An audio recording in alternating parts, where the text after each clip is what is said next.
আসসালামু আলাইকুম সুপ্রিয় দর্শক বন্ধুরা, দেশ এবং দেশের বাহিরে থেকে যারা ভিডিওটি দেখছেন তাদের সকলকে বিডিটেক ইলেকট্রিক্যালের পক্ষ থেকে জানাই আন্তরিক শুভেচ্ছা ও অভিনন্দন। তো বন্ধুরা, দীর্ঘদিন আপনাদের মাঝে কোনো ভিডিও নিয়ে হাজির হতে পারিনি। আপনারা হোয়াটসঅ্যাপে বা ইমোতে আমাকে নক দিয়ে পাগল বানিয়ে ফেলছেন যে ভাইয়া কেন ভিডিও নিয়ে হাজির হচ্ছে না, কেন ভিডিও নিয়ে হাজির হচ্ছে না। তো আসলে এক একজনকে তো আর ধরে ধরে বোঝানো সম্ভব না যে আসলে এই গরমের ভিতরে কাজের চাপ থাকার কারণে কিন্তু আমি আসলে ভিডিও নিয়ে হাজির হতে পারিনি। এমনকি আমার কাছ থেকে যারা এই আইপিএস মেশিনগুলো নিয়েছেন, আইপিএস তারপর ব্যাটারি চার্জার, আমি কিন্তু তাদেরকেও কিন্তু যে মেশিনগুলো তৈরি করে দিয়েছি সেগুলো তৈরি করা তো দূরের কথা, সেগুলোর কিন্তু আমি লোড টেস্ট পর্যন্ত করে দেখাতে পারিনি। তো এতটা কাজের চাপ ছিল। তো আসলে যাই হোক, কাজের চাপের কথা বাদ দিই, এখন মোটামুটি চাপ একটু কম আছে। এখন কাজ অতটা অর্ডার নিতেছি না, এখন ধীরে সুস্থে কাজগুলো করতেছি। তো বিগত দিনগুলোতে লোড টেস্ট করতে পারি নাই। তো যাদের কাছে মেশিনগুলো দিয়েছি তারাও চাইছিলেন যাতে তাদের মেশিনগুলো একটু লোড টেস্ট করে দেখায়। তো ভাইয়ারা, আপনারা মন খারাপ করবেন না, কারণ আমি আমার কথার সাথে কাজের সম্পূর্ণ মিল রেখে মেশিনগুলো তৈরি করে দিয়েছি। তো আপনারা নিশ্চিন্তায় ব্যবহার করছেন, আলহামদুলিল্লাহ রেজাল্ট খুবই ভালো পাচ্ছি। আপনাদের ফিডব্যাকগুলো আপনারা অনেক ভালো দিচ্ছেন, এটি আলহামদুলিল্লাহ। তো এই মেশিনটি আসলে কেন রিভিউ দিচ্ছি, তো মূলত এই মেশিনটি অর্ডার দিয়েছেন রুবেল ভাইয়া, প্রবাসী ভাই। ওনার কুমিল্লা থেকে মেশিনটি অর্ডার দিয়েছেন। তো উনি চেয়েছেন যাতে 600 ওয়াট, ফুল 600 ওয়াট লোড চালাতে পারে এভাবে একটা মেশিন তৈরি করে দিতে। তো ওনার যেমনটা রিকোয়ারমেন্ট ছিল, যেমন 800 ভিএতে আমরা সাধারণত হাই হিটসিং ব্যবহার করি না, 1000 পর্যন্ত আমরা যে মিডিয়াম সাইজের হিটসিংগুলো আছে সেগুলো ইউজ করি। তো উনি আসলে ওনার রিকোয়ারমেন্ট ছিল যাতে হাই হিটসিং দিয়ে মানে মেশিনটা যতটুকু সম্ভব কোয়ালিটি সম্পন্ন করা যায় সেভাবে করে দিয়েছি। তো ওনারকে এই মেশিনটি লোড টেস্ট করে দেখাচ্ছে এই কারণ উনি বিদেশে থাকে। উনি হয়তো যদি দেশে থাকতো তাহলে হয়তো মেশিনটা নেড়ে চেড়ে দেখতে পারতো, কিন্তু উনি বিদেশ থাকার কারণে আসলে মেশিনটা দেখতে পাচ্ছে না যে ওনাকে আসলে আমি কি দিলাম। তো যার কারণে আর কি লোড টেস্টের ভিডিওটা করে দেখাচ্ছি।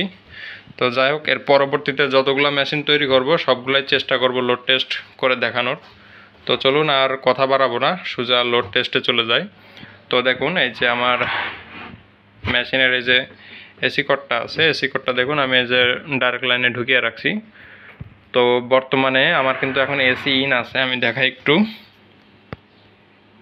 এখানে আপনারা দেখবেন এসি ইন 229। এই দেখুন আমার যে মিটার আছে এখানে 228 দেখাচ্ছে, এই যে 229, এটা আমার এসি ইন, অর্থাৎ বর্তমানে কিন্তু আমার মেশিনটি এসি ইনের মাধ্যমে চলতেছে। তো এসি ইনের মাধ্যমে চলার সময় আমার ব্যাটারিটা কত অ্যাম্পিয়ারে চার্জ হচ্ছে এটি আপনাদের একটু দেখিয়ে দিই। তো বর্তমানে ব্যাটারিতে 13.3 ভোল্ট আছে। তো মেশিনটি কিন্তু রানিং রয়েছে। তো এটি হলো 13 ভোল্টে আমি সেট করে রাখছি। যখনই 13 ভোল্টে ব্যাটারিটা ভোল্টেজটা নেমে আসবে তখনই আবার চার্জে ধরবে। তো আমি এটি একটু খুলে তারপর আবার লাগিয়ে দেখাই। এই যে কারেন্টের লাইনটা ঢুকালাম, এখন এই যে এসিটা ইন হলো, এখন চার্জে ধরবে।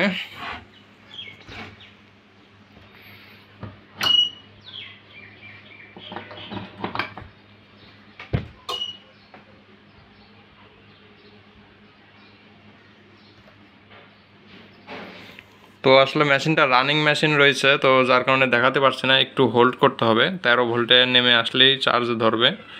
তো এখনও 13.1 আছে। তো যাই হোক, আমি একটু চার্জিংটা একটু পরেই দেখাই। আপাতত আমি একটু লোড টেস্ট করে দেখাই। তো দেখুন আমার এসি ইন ভোল্টেজ আছে 230, এটা তো দেখালামই। তো এবার আমি এসি প্লাগটা আউট করে দিই। আউট করে দেওয়ার পরে আমি একটু বিনা লোডে দেখাই যে এখন কিন্তু আমার ইনভার্টার চলতেছে এসি আউট। দেখুন লোড 0 ওয়াট। তো আমরা দেখবো যে আসলে আমাদের মেশিনটা বিনা লোডে, এখন কিন্তু কোনো লাইট জ্বালানো নেই, তো বিনা লোডে আমরা দেখতে পাচ্ছি 1.6 অ্যাম্পিয়ার বিনা লোডে নষ্ট করতেছে, অর্থাৎ 1 অ্যাম্পিয়ার মতো লস্ট করতেছে। তো আপনারা যারা বলেন যে ডিএসপি মেশিনে ব্যাটারি ব্যাকআপ বেশি নষ্ট করে, তো তাদের জন্য দেখিয়ে দিলাম 1 অ্যাম্পিয়ার নষ্ট করতেছে। তো এবার আমি লোড চালু করব। দেখুন আমি 200 ওয়াটের একটা বাল্ব জ্বালালাম, এই যে একটা 200 ওয়াট বাল্ব লোড দিলাম।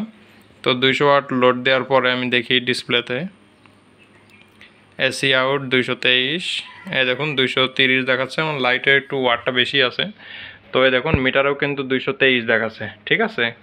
তো এটা 225-এ সেট করা আছে। তো আমি এবার 600 ওয়াট লোড দেবো। 200, এই 400, মিটারটা আমি অফ করে রাখি। আর এই 600 ওয়াট কিন্তু আমি ফুল লোড দিয়ে দিয়েছি। তো 600 ওয়াটের, যেহেতু 600 ওয়াটের বেশি এখানে লোড চলে আসছে, তো যার কারণে ওভারলোডটা দেখাচ্ছে।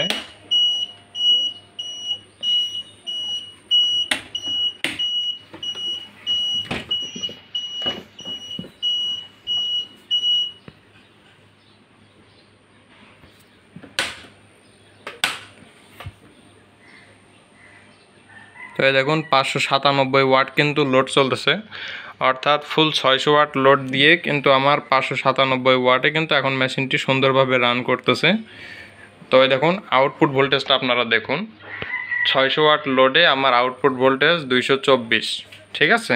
তো এখানেও দেখুন, এখানেও কিন্তু সেম দেখাবে, এই যা এসি আউট 224 দেখাচ্ছে।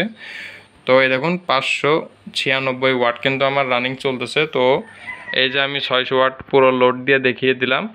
এবার আমি এসিটা ইন করাবো। তো এই দেখুন, এই যে এসি প্লাগটি আমি ইন করালাম। এখন কিন্তু আমার এসি ইন কিন্তু অফ আছে, ঠিক আছে। এখন কিন্তু এসি দেখুন ইন কিন্তু 000 ভোল্ট হয়ে আছে। তো এবার আমি এসি ইনটা করাই। এই যে এখন কিন্তু আমার এসি ইন হলো।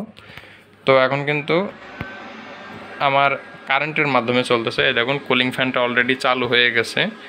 আর আপনারা দেখবেন অনেকের যে মেশিনগুলো তৈরি করে ডিএসপির ক্ষেত্রে বিশেষ করে, এই কুলিং ফ্যানটা একবার চালু হয়ে গেলে কিন্তু একটানা দিন রাত 24 ঘন্টা চলতেই থাকে। তো আমাদের ক্ষেত্রে এটা কিন্তু সম্পূর্ণ অটোমেটিক। এটি যখন এই যে হিটসিং যেটি আছে, এটি যখন গরম হবে তখনই কুলিং ফ্যানটি চালু হবে, অন্যথায় কিন্তু কুলিং ফ্যানটা অফ হয়ে থাকবে। তো এটা হলো একটা বিশেষ সুবিধা আমাদের এই মেশিনটায়। আর আরেকটা জিনিস আপনাদের বলে রাখি, ইদানিং আপনারা দেখবেন যে প্রত্যেকটা বেশিরভাগ ক্ষেত্রে যে আমাদের দেশে যে আইপিএসগুলো তৈরি করতেছে, সেগুলো পিছনে সার্কিট ব্রেকার ইউজ করতেছে। তো বলে যে ভাই কল দিয়েই বলে ভাই সার্কিট ব্রেকার ব্যবহার করেন কিনা। তো দেখুন আমাদের মেশিনের ক্ষেত্রে সার্কিট ব্রেকারের প্রয়োজন পড়ে না, তাই আমরা ব্যবহার করি না। তবে কারো যদি রিকোয়ারমেন্ট থাকে সেক্ষেত্রে আমরা করে দিই। তো সার্কিট ব্রেকারের কেন ব্যবহার করে এটি নিয়ে আসলে আমি একটি ডেডিকেটেড আলাদা ভিডিও তৈরি করব, কারণ এখন থেকে আপনাদের মাঝে আমি রেগুলার ভিডিও নিয়ে হাজির হব ইনশাআল্লাহ। তো সার্কিট ব্রেকার ব্যবহার নিয়ে আমি আলাদা একটি ভিডিও করব। তো আরেকটা বিষয় যেটা, সেটা হলো যে আমাদের যে আউটপুট সকেটটা, এই যে আউটপুট সকেট যেটা, এটা হলো আপনারা দেখবেন যে ইদানিং সবাই দেখাচ্ছে যে দুইটা মাথা শর্ট করে দেখাচ্ছে আর ডিসপ্লেতে শর্ট সার্কিট দেখাচ্ছে। তো এটা করে দেখাচ্ছে। তো এটি নিয়েও আসলে আমি আলাদা করে একটা ভিডিও করব যে আসলে এটা কেন দেখায় আর এটা দেখানোর মূল উদ্দেশ্যটা কি। তবে আমাদের এই সার্কিটটা কিন্তু 100% শর্ট সার্কিট, ওভারলোড, তারপরে মানে যত প্রকারের প্রোটেকশন দরকার সবগুলো কিন্তু এই সার্কিটে আছে। তো যার কারণে এই মেশিনটি আপনারা নির্দ্বিধায় চোখ বন্ধ করে নিতে পারেন। আর এটি কিন্তু 100% তামা দিয়ে করা। তো আপনারা যারা আমার কাছ থেকে ইতিমধ্যে মালামাল নিয়েছেন তারা জানেন যে কতটা সততার সাথে আমি ব্যবসা করি। তবে আসলে কাজের খুব চাপ থাকার কারণে আসলে মানে নির্দিষ্ট সময়ের মধ্যে আমি অনেকেরই মাল দিতে পারিনি, হয়তো নির্দিষ্ট সময়ের পরে যে আমাকে মাল ডেলিভারি দিতে হয়েছে। তো তার জন্য আমি খুবই আন্তরিকভাবে দুঃখিত। তবে রুবেল ভাইয়ের জন্য মেশিনটা তৈরি করলাম। রুবেল ভাই আশা করি ভিডিওটি দেখে অবশ্যই আপনার মতামতটি জানিয়ে যাবেন যে আমি আপনাকে যেভাবে কথা দিয়েছিলাম ঠিক সেভাবে আপনার মেশিনটি আপনি সার্ভিস পেয়েছেন কিনা। তো এই হলো মেশিনের অবস্থা। আশা করি যারা ভিডিওটি নতুন দেখছেন তারা অবশ্যই চ্যানেলটি সাবস্ক্রাইব করবেন, কারণ এরপর থেকে আমি যে ভিডিওগুলো দেব সেগুলো শিক্ষণীয় ভিডিও দেওয়া শুরু করব। আর মাঝে মধ্যে যারা লোড টেস্ট চান তাদেরকে অবশ্যই লোড টেস্ট করে দেখাবো।